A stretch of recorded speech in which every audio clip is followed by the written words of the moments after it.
Bonjour à tous, Judge Andrew Napolitano ici pour Judging Freedom. Aujourd'hui, nous sommes le lundi 25 août 2025. Alastair Crooke sera avec nous dans un instant pour parler de Donald Trump, le mythe auto-construit. Alastair, bienvenue mon cher ami et merci d'avoir adapté ton emploi du temps au mien aujourd'hui. Nous tous aux États-Unis, et vous qui regardez ces émissions, savez que Donald Trump n'est pas motivé par un ensemble de valeurs ni par des principes, mais plutôt par son propre, ce que tu appelles robuste et que d'autres appellent maniaque, sens de sa propre valeur. Son extraordinaire ego. Les Russes comprennent-ils cela? Et savent-ils comment y faire face? Oui. J'aimerais simplement expliquer un peu au public ce que je veux dire par mythe dans ce cas. Parce qu'en réalité, je parle du mythe comme géopolitique, pas seulement du mythe comme mythe. Ce n'est pas un exposé philosophique. C'est le mythe en tant que géopolitique.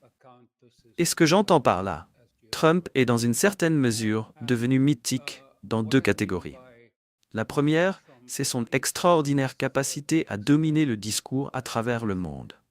Au niveau global, de qui tout le monde parle-t-il? De Trump. Il fait cela par la force de sa personnalité. Il l'affirme, et c'est pour cela qu'il le fait. On ne peut plus continuer à considérer Trump simplement comme une figure politique standard, une sorte de politicien narcissique du type que nous voyons constamment. Il y a quelque chose, il y a une qualité qui est différente.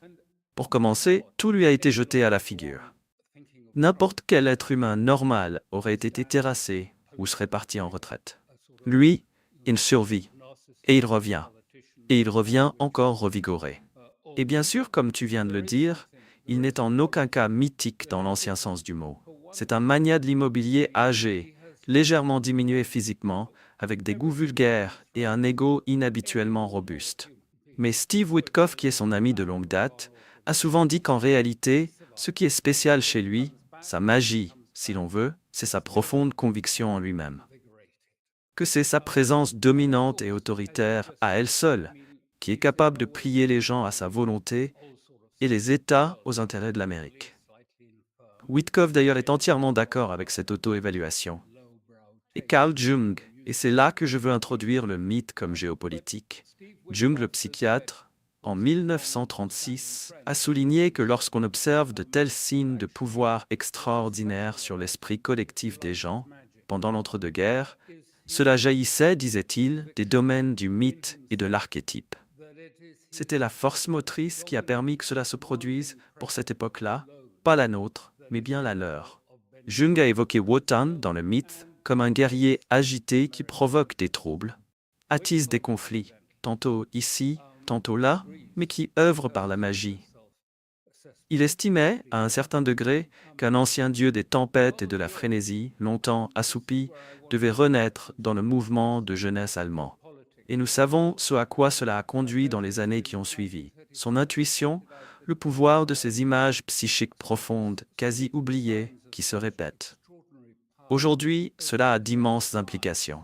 Ce n'est pas la même chose, mais cela repose sur l'usage d'images mythiques et sur l'exploration en profondeur du psychisme, dans ce cas celui du peuple allemand, pour créer ce type de contrôle. Mais je ne suggère absolument pas qu'ils suivent Hitler de cette manière, plutôt qu'ils utilisent la même manière de l'envisager.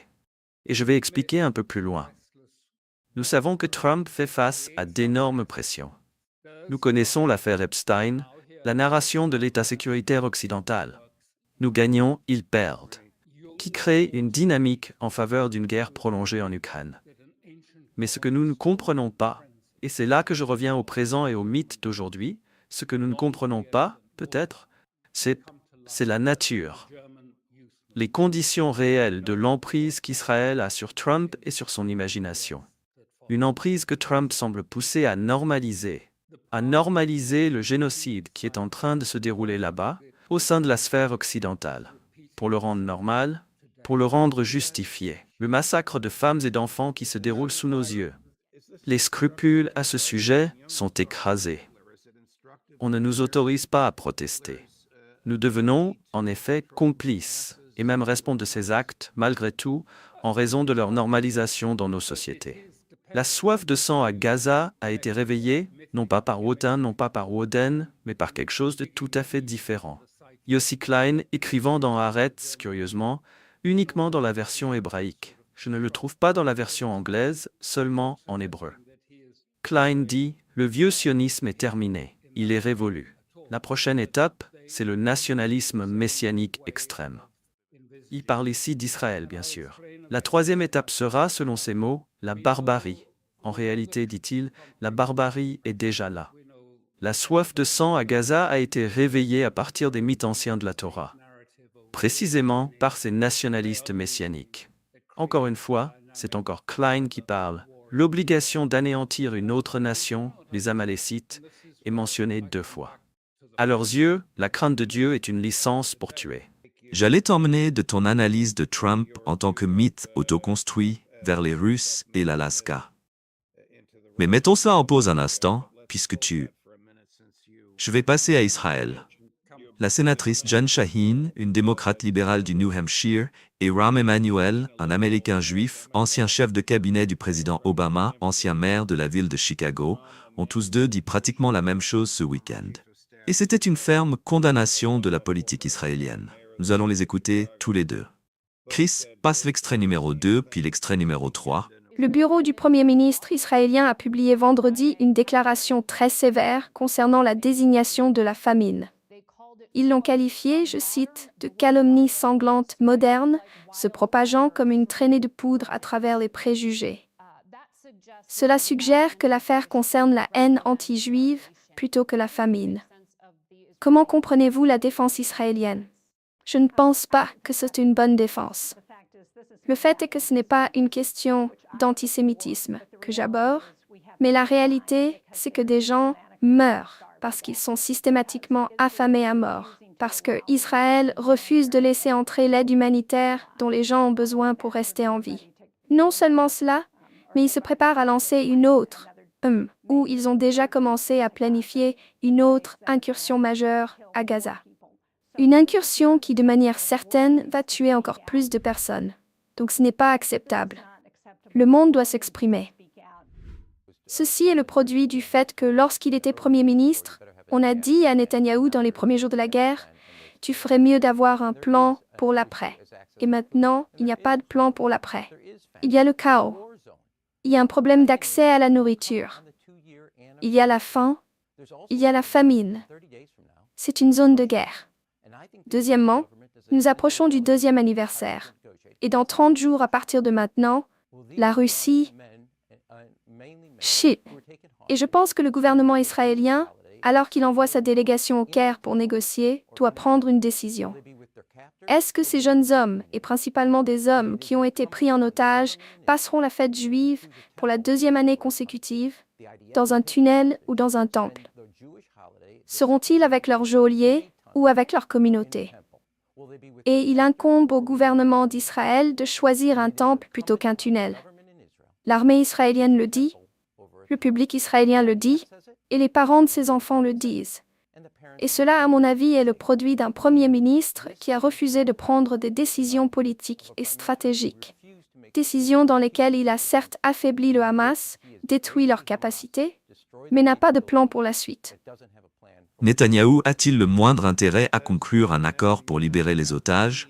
Ou bien son objectif inébranlable est-il l'extermination totale, la destruction ou l'expulsion de tous les Palestiniens de la bande de Gaza, peu importe la réaction du public? Il en a, et il bénéficie d'une réaction publique positive à l'intérieur d'Israël. Mais je voulais simplement dire que, vous savez, nous devons aussi regarder cela sans une sorte de supériorité. James Hillman, dans son livre A Terrible Love of War, a tenté d'aborder la soif de sang. Une pulsion si terrible, et pourtant une pulsion qui enflamme une fureur martienne, qui lie les hommes dans la bataille. Je me sentais comme un dieu, dit le général George Patton dans le film Patton. Le général marche sur le champ de bataille, après un affrontement. Terre labourée, chars brûlés, hommes morts. Il soulève un officier mourant, l'embrasse, observe le carnage et dit « J'adore ça. Que Dieu me vienne en aide, j'adore ça. Oui, j'aime cela plus que la vie. » Donc, je dis simplement cela pour souligner avant tout le pouvoir de ces sortes de mythes dans la création de ces désirs de tuer et d'aller de l'avant. Je ne le justifie pas, j'explique simplement que, depuis toujours, les sociétés trouvent et continuent de trouver un sens à la vie à travers la guerre. Israël fait cela d'une certaine manière pour trouver un sens à partir de ses racines bibliques, de ses mythes, du biblique, dans les ruines et la désolation qu'il a infligée à Gaza. Mais c'est une impulsion profondément dangereuse, qui s'empare non seulement d'Israël, mais qui est désormais en train d'affecter et de transformer une grande partie du Moyen-Orient en désert. Et ces impulsions sombres, ces pulsions psychiques, une fois éveillées, se répliquent facilement. Car non seulement nous avons normalisé le génocide, mais Washington, aujourd'hui, se réjouit des frappes de décapitation. Au Liban, en Syrie, en Iran, les assassinats trouvent leur justification et leur modèle. Des pages dorées qui explosent. Des téléphones portables piégés, considérés comme un cadeau cool à offrir à un président. Voilà comment cela se propage. Voilà comment cela se déplace. Voilà comment cela continue ailleurs. Et il existe d'autres impulsions psychiques profondes qui semblent dangereusement proches d'un réveil. Un membre éminent du cercle rapproché de Trump, Peter Thiel, doit donner une série de 4 conférences le mois prochain sur le rôle du catacombe, comme étant d'une certaine manière un rempart contre quelque chose de bien pire, l'Antéchrist. Ce sera sans aucun doute une explication biblique. Mais clairement, l'image ancienne et toujours puissante de l'Antéchrist est désormais dans l'air. Voici ce que Macron a déclaré, je cite exactement, « Poutine a été une force de déstabilisation constante. Il a dit que la Russie est devenue une menace pour beaucoup, y compris pour nous. Maintenant, écoutez bien, elle doit manger pour survivre. Donc c'est un prédateur. Voilà Poutine, une menace pour beaucoup, y compris pour nous. Un cannibale, à notre porte. Je ne dis pas que la France sera attaquée demain, mais Poutine, c'est une menace pour les Européens. Ne soyons pas naïfs. Eh bien voilà, l'imagerie évoquée de la bête à la porte, du cannibale qui a besoin de manger. Oh mon Dieu. Je pense à William Butler Yeats. Une bête immonde s'avance en titubant vers Bethléem. Je crois que j'ai bien cité, hein? Vous m'avez rappelé quelque chose que j'ai dû mémoriser au lycée. Mais, pour revenir à ce que vous venez de dire de Macron, voici la version américaine de cela. Voici Lindsey Graham, la semaine dernière, disant « Nous devons écraser la Russie ». Chris, extrait numéro 4. Poutine a peur de Trump. Et il a été, je pense, ferme.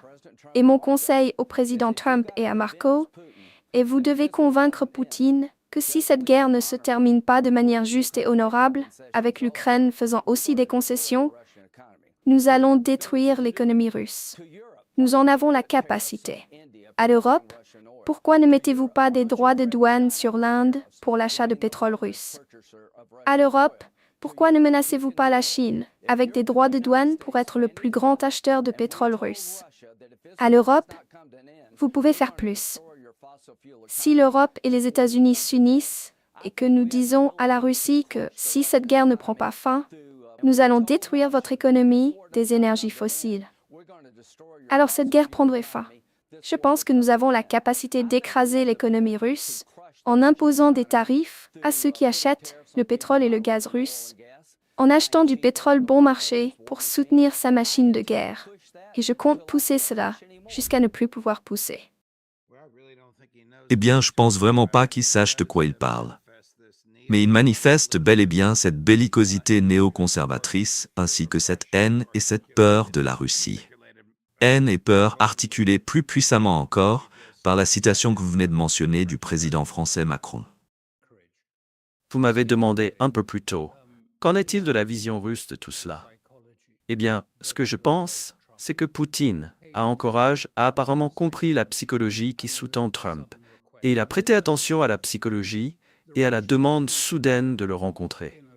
Les Russes ont traité Trump avec beaucoup de respect, avec courtoisie et avec amitié.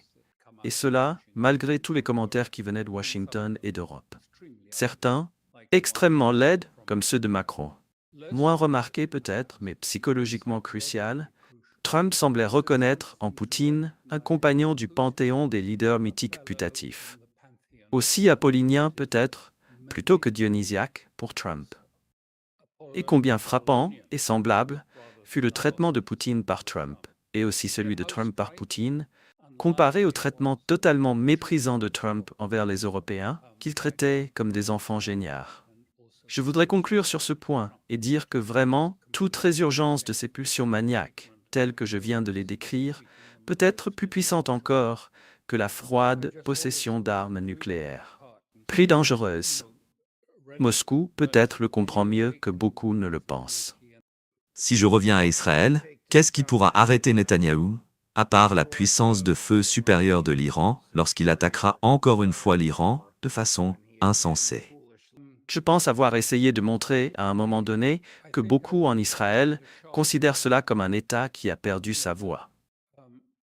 Un État qui n'a pas d'avenir, sauf si l'on peut dire en permettant une telle effusion de sang à Gaza et en Cisjordanie.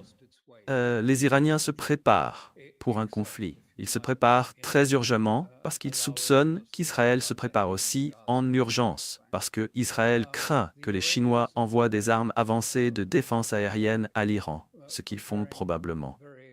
Et donc les deux camps bougent très rapidement. Je crois qu'il y a de grands changements qui se produisent en Iran, de grands bouleversements à tous les niveaux, et que le pays est en train de se préparer. Et je ne sais pas s'il attendra nécessairement Israël pour choisir le moment du conflit. Le langage utilisé dans le guide suprême est très clair. Il pense que c'est une perte de temps de parler aux Américains ou aux Européens parce qu'ils essaient simplement de nous tromper. Et il voit cela comme inévitable. Le grand conflit arrive et il arrive très bientôt. Et donc ils s'y préparent. Et ils affirment que cette fois, de nouvelles armes inattendues seront utilisées. Et comme je dis, Israël se prépare aussi. Ce n'est pas une question de programme nucléaire. Il s'agit de vouloir renverser l'État iranien, de vouloir le décapiter, le renverser et en faire un pays balkanisé, comme la Syrie, ce qui serait une catastrophe. Avant de conclure, je vais afficher à l'écran une déclaration de Donald Trump sur Truth Social. Regardez cela. Voici ce que le président des États-Unis a écrit la semaine dernière. Il est très difficile, voire impossible, de gagner une guerre sans attaquer le pays envahisseur. C'est comme une grande équipe sportive qui a une défense fantastique, mais à qui on interdit de jouer en attaque. Il n'y a aucune chance de gagner. C'est comme ça avec l'Ukraine et la Russie. Le corrompu et grossièrement incompétent Joe Biden n'a pas laissé l'Ukraine riposter, seulement se défendre. Comment cela a-t-il marché? Quoi qu'il en soit, c'est une guerre qui n'aurait jamais eu lieu si j'avais été président. Zéro chance. Des temps intéressants à venir. Président Donald J. Trump. Est-ce qu'il fait allusion auprès du Kremlin au fait qu'il pourrait autoriser l'Ukraine à utiliser des armes offensives capables d'atteindre Moscou? Est-ce une façon de négocier? Je crois qu'il se passe quelque chose. Je ne peux pas vous donner les détails, mais sur les chaînes russes, il suggère qu'il y a des préparatifs en cours pour préparer des missiles longue portée en vue d'un éventuel transfert à l'Ukraine. Et le plan, le scénario reste inchangé. On ne peut pas gagner la guerre sur le front, sur le champ de bataille. Mais au moins, on peut faire apparaître que ce n'est pas une défaite en bombardant Moscou et Saint-Pétersbourg avec des missiles longue portée. Cela ne changera pas le cours de la guerre. Même à Washington, je pense qu'on le comprend. Mais comment éviter que cela soit perçu par le public américain comme une défaite? Une façon de le faire, c'est de montrer la capacité de l'Ukraine à tirer des missiles sur les zones civiles de Moscou et de Saint-Pétersbourg. Cela semble être ce que la Russie attend. Donc, eux aussi se préparent contre une forme d'escalade, et ils s'attendent à ce que ça se produise très bientôt. Et ce message sur Truth Social semble venir le confirmer, dans une certaine mesure. Les pressions explosives que Donald Trump subit et celles qui viennent de certaines parties de l'appareil sécuritaire le poussent. Je veux dire, nous venons d'entendre Lindsey Graham insister pour une escalade. Pourquoi? Parce que, comme je le dis, tout cela est profondément lié aux mythes et aux perceptions. La Russie est maintenant vue et devenue perçue comme l'anti-Europe, l'anti-civilisation occidentale, se tenant pour tout ce qui n'est pas notre type de civilisation. C'est totalement faux et une incompréhension des circonstances. Mais cela s'enracine profondément. Et Emmanuel Macron et d'autres en Europe, peut-être pas aussi crûment que lui, continuent de sous-entendre que la Russie représente une menace existentielle. parce qu'elle incarne tout ce contre quoi l'Europe libérale s'est construite. L'opposé de cela, l'opposé de l'Europe, l'Antéchrist. La déclaration d'Emmanuel Macron était extraordinaire. Savez-vous quand et où il a dit cela? Oh, j'ai un extrait vidéo, je peux vous l'envoyer? Oui. Et il a tout à fait raison. Ce que les Allemands essayaient de faire, ce n'était pas d'envoyer les missiles Taurus depuis l'Allemagne, mais de les assembler et de les mettre en place en Ukraine, en les distançant de l'Allemagne, de façon plutôt précaire.